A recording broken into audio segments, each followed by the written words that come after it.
Welcome to the kitchen. This is the kitchen. It looks blurry. So blurry. That's weird, huh? Not blurry? No. These things look blurry though.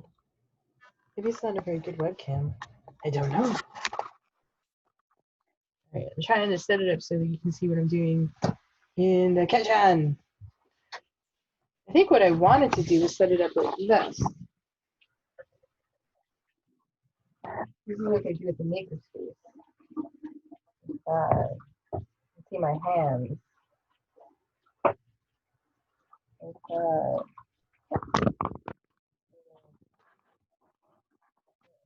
That might be pretty good.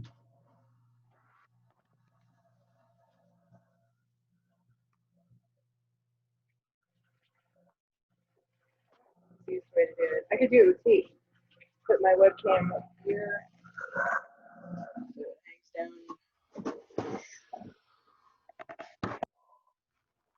There you go. That's smart. That's some interesting technology. Is it still recording? Maybe. All right. Hold on. We are back. And this is the Zoom screen I've set up. Although apparently I have more room on this side. Look. There. The whole point is so you can see it. So I have my workspace defined. I'm inspired by Framingham Makerspace. I'm inspired by Brian O'Day from Oakland, California. And we are in the kitchen with Amanda. That's my name. Hi. I'm going to show you a technique now. Very excited to be showing this to you. It involves preparation of a leg of lamb. This is the leg of lamb. I want to pierce the leg of lamb so that I can add garlic clove bits I've cut into spears because I'm going to shove them into the lamb, so I want them to be sturdy, and rosemary sprigs that will also get stabbed. Just a little slit. Make a space, and the clove of garlic gets shoved in there. And you do this all over the lamb. But I actually really like doing it in the fat. I think there's something about the fat. This tool is, I feel like I should be doing it on a cutting board. I don't want to get hurt. I'm always concerned about knife safety.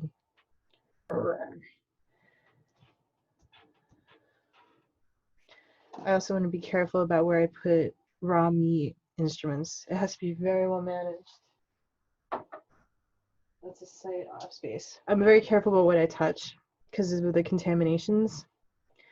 Even right now, the wooden board feels friendly, but I don't like wood with raw meat carcass.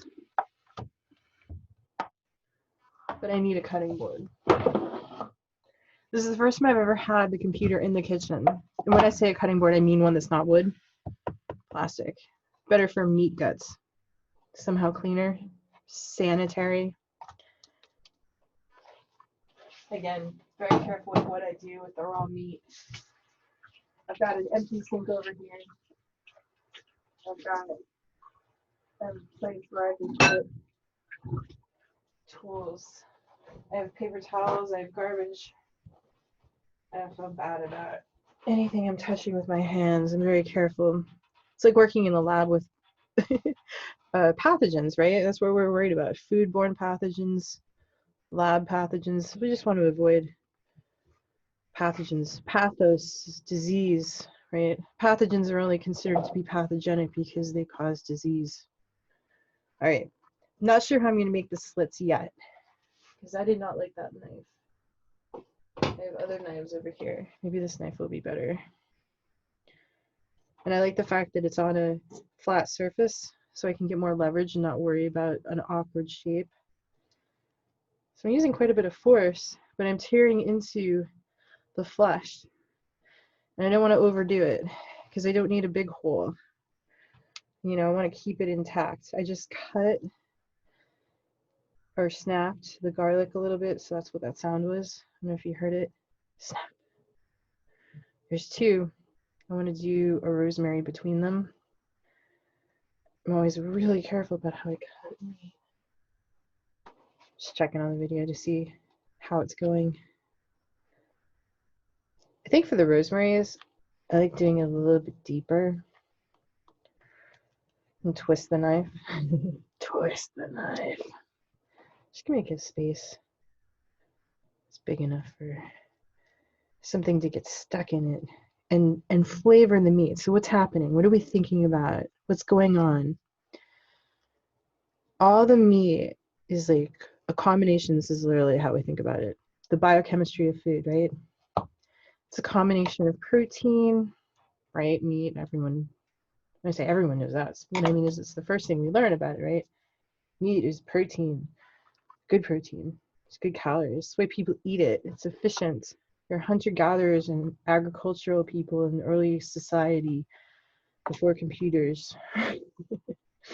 When the only computers were people that were making rugs, human computers or rug makers. Wow, have you seen those patterns? Anyway, back to the lamb. I'm sure I had a point.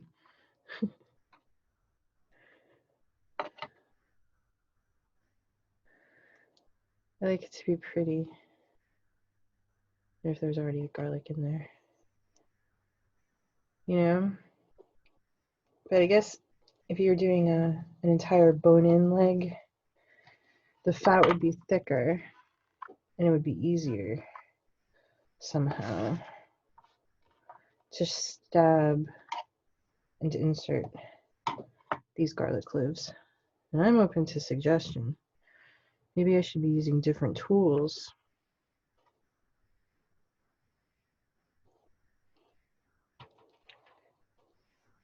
And I love that about lab work.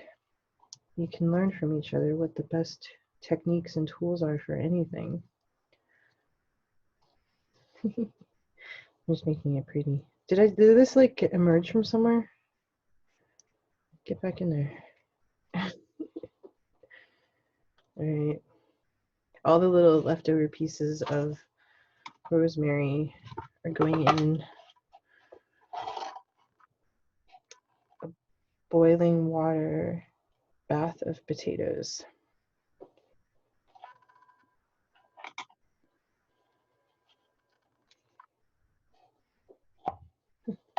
Fun.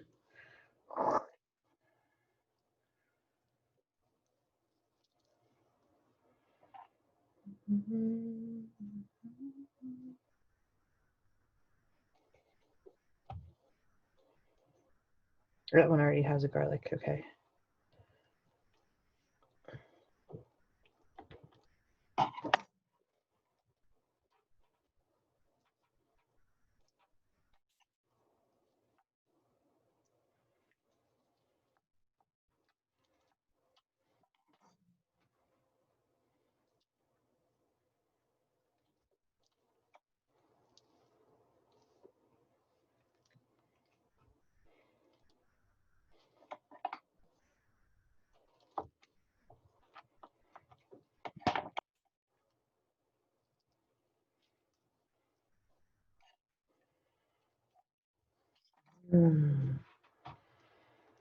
That's gonna be a good one. See, this is getting easier when it goes into the big meat section.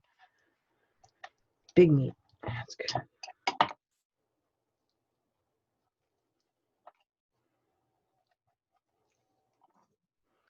Maybe I'm expressing a little bit more confidence now. Less thinking, more doing. It's good not to be too specific about it, right? Bold. Bold choices.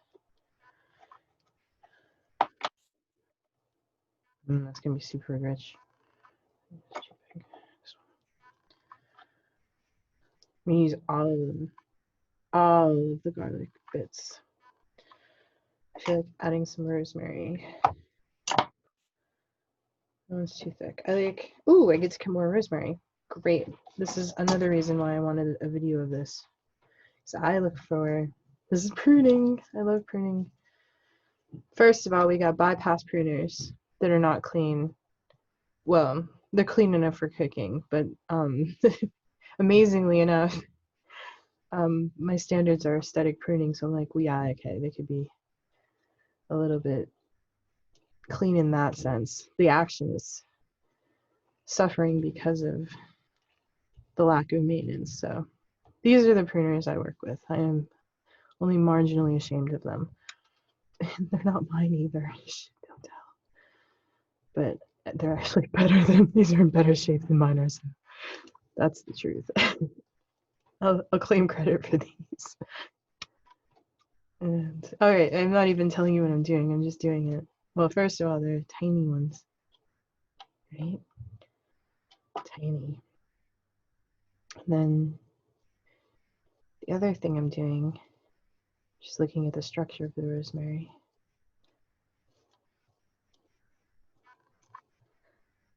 The way I cut it, if I'm being very specific, which you no one ever would, they would just tear this stuff off. Why would you ever use pruners? But I have them. So this branch here, the flat part is going to pass against the other metal bit, and you want that to be flush with your cut. So this is how you cut it. It's flush. Not the other way. That would not be flush. That would be the height of the bypass bit. Like that. Flat against it.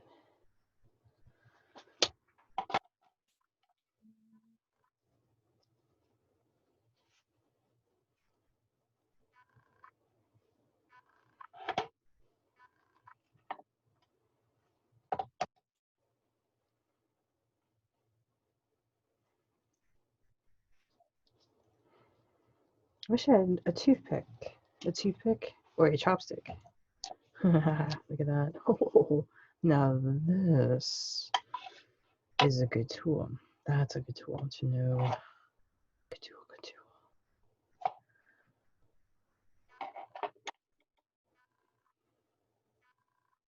Maybe they should be shorter. But I don't mind because I want it to be pretty. And I cut this stuff. I cut it from a plant that I'm growing outside. That needed to be pruned anyway. That's this cut. And this branch. This I may try rooting. I may try to grow another rosemary plant out of it. Because they're, in my experience, a little difficult to root. They're a little fussy. I tried 2 of them. One of them rooted. The other one died. So we'll see if this one's going to root and turn into a plant that can live again without roots. It's no roots now, but maybe it'll grow roots if I take care of it. It was getting ready to bloom again. This one, this is a flower here. Right there. There was one earlier too. Oh, it was on the other cutting, this cutting board. That's one. All right, back to the lamb leg. Well, it looks good on this side. What about the other side? Ooh, that's pretty. Wow, it's like a blank canvas of places to potentially put garlic cloves and rosemary. It's kind of fun. Kind of do all the slits at once. Oh, it looks hard to use.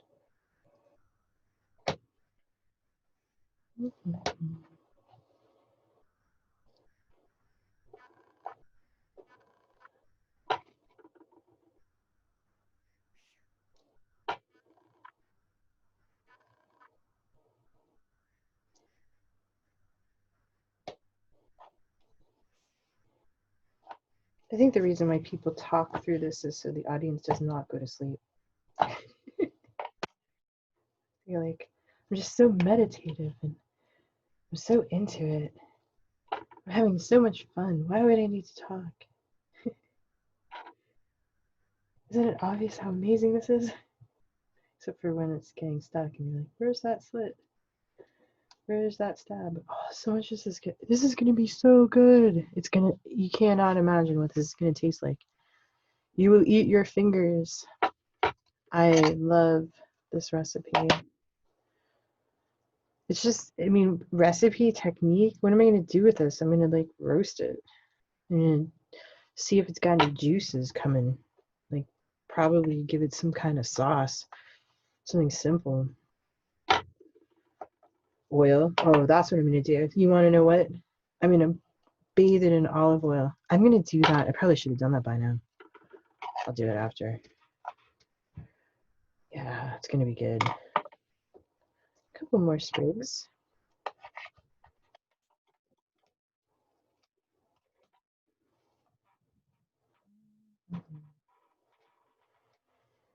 I'm gonna have to take them all out later, right? But that'll be fun. Maybe it'll be fun to find them in your food.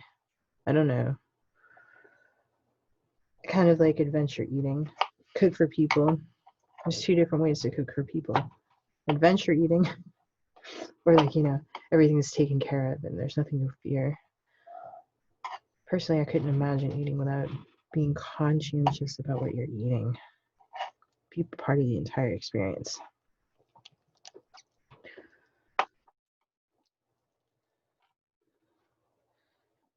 All right, more, less. I think this is everything. This is all. Wow, that's all I wanted to show you. Which way's up? I can't go backwards. Bye. Ah, this is why I always never ever use my pinky so that I always have them available. Pinky.